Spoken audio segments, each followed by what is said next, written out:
पिछले कुछ दिनों से नेपाल की माओवादी सरकार लगातार भारत के खिलाफ बयान दे रही है। पहले भारत के हिस्सों को अपने नक्शे में दिखाने के बाद अब नेपाल प्रधानमंत्री केपी ओली ने नेपाल में फैले कोरोना वायरस के लिए भारत को जिम्मेदार ठहराने की कोशिश की है। चीन के इशारों पर नाचने वाले नेपाल के प्रधानमंत्री केपी ओली ने बयान देते हुए कहा कि पॉजिटिव मामले भारत से अवैध तरीके से नेपाल में दाखिल होने वाले लोगों की वजह से बढ़ा है। ओली ने कहा, भारत से आने वाला कोरोना वायरस इटली और चीन से आने वालों के मुकाबले ज्यादा घातक है। जो लोग अवैध तरीके से भारत से आ रहे हैं वे देश में वायरस फैला रहे हैं और स्थानीय प्रतिनिधि और पार्टी नेता भारत से बिना टेस्टिंग के लोगों को लाने के लिए जिम्मेदार हैं। ओली के इस बयान से यह स्पष्ट है कि वो लगातार भारत को भड़काने की कोशिश कर रहे हैं। यह पूरी दुनिया देख रही है कि भारत ने किस तरह से कोरोना के संक्रमण को फैलने से रोका है। यही नहीं, भारत ने नेपाल को 23 टन जरूरी दवाएं भी भेजी थी। इसके अलावा भारत ने नेपाल को लगभग 30,000 टेस्ट क्षमता वाले टेस्ट किट्स और पीपीई भी भेजे थे।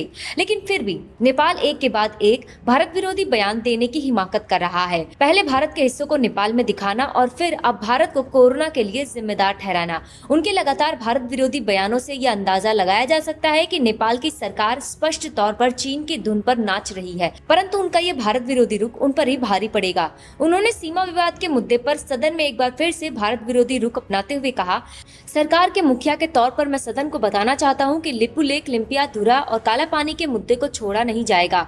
इस संबंध में कोई ठोस निष्कर्ष निकाला जाएगा। हम इस मुद्दे को धूमिल नहीं होने देंगे। राजनीतिक वार्ता के जरिए इसका समाधान निकाला जाएगा और इन क्षेत्रों को फिर से वापस हासिल किया जाएगा।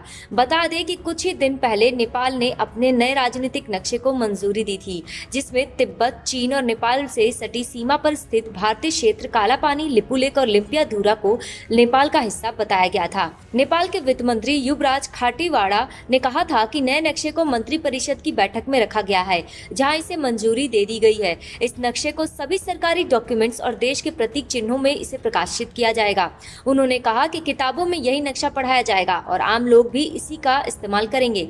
नेपाल का यह भारत विरोधी रुख तब शुरू हुआ जब कुछ दिनों पहले ही रक्षा मंत्री राजनाथ सिंह ने धाराचुला से लिपुलेख तक बनाई गई नई रोड का उद्घाटन किया। हालांकि इस रोड पर नेपाल ने तुरंत आपत्ति जताते हुए भारत के राजदूत विनय मोहन क्वात्रा को तलब कर लिया था। लेकिन तब भी भारत ने कहा था कि उत्तराखंड के पिथौरागढ़ जिले में हाल ही में बनी रोड पूरी तरह भारत के इलाके में है। लेकिन नेपाल ने एक कदम आगे बढ़ाते हुए भारत के क्षेत्र को अपने हिस्से में बता दिया।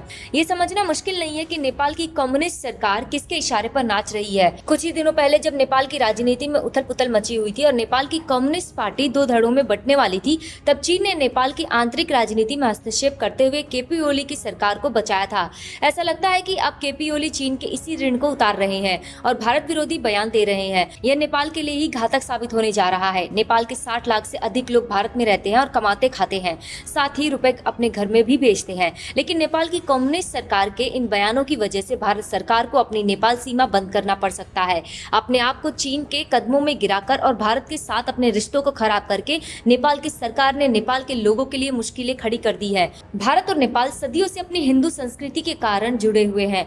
आज भी नेपाल के लोगों का भारत के प्रति सकारात्मक रुख है, लेकिन जब से वहां कम्युनिस्ट शासन आया है तब से ही वह नेपाल की जनता को उसके हिंदू संस्कृति से दूर करने की कोशिश कर रहा है। इसी कड़ी में अब उसका निशाना भारत है। नेपाल की चीन के इशारों पर नाचने वाली सरकार नेपाल के लोगों को भारत से दूर कर देना चाहती है। ओली सरकार की चीन से संबंध बढ़ाने की नीति के कारण आने वाले समय में नेपाल की जनता को ही भुगतना पड़ सकता है।